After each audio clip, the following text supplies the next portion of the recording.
cold out, the holidays are over, kind of, the New Year's coming.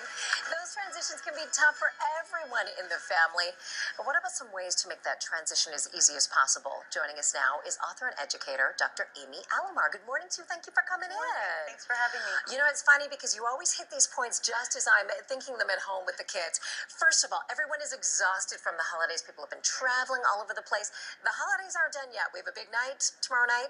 So how can everybody kind of recharge? The best thing to do is get some sleep and spend time together as much as you can. So if you can maybe say no to a couple of things, stay at home, get some relaxation in. Family time is crucial at this point in the year. You want to come together.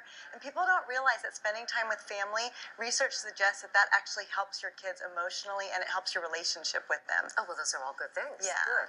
All right. Well, how about New Year's resolutions? We always hear, like, should you make them, should you not? But people do tend to make them for the most part. Whether or not they stick to them is a whole other segment.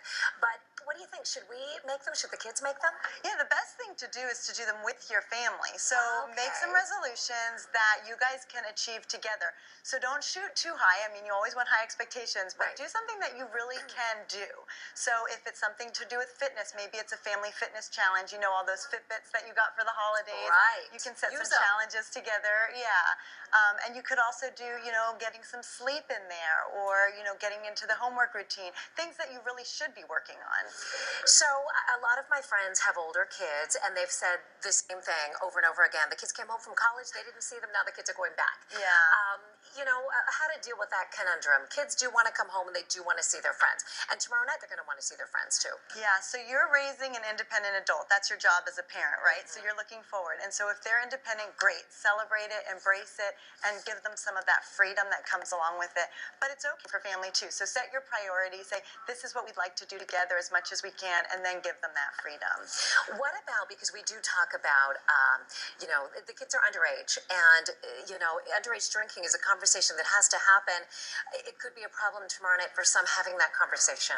Underage drinking and of age drinking can be dangerous For on sure. big nights like this, right? And so what is really crucial is that your kid knows that their safety is your number one priority. And so you should have already had the talk, but if you haven't, it's not too late, talking about your expectations for them. And should they get into a situation that is dangerous or they've even made a dumb decision on their own, they can always call you and you will always get them. And they shouldn't be worried about the punishment in that moment. They should be worried about their safety and they should be able to depend on you. Their So safety make that is what clear. matters. Yeah, absolutely. Dr. Amy Alamar, thank you so much for You're coming in. welcome.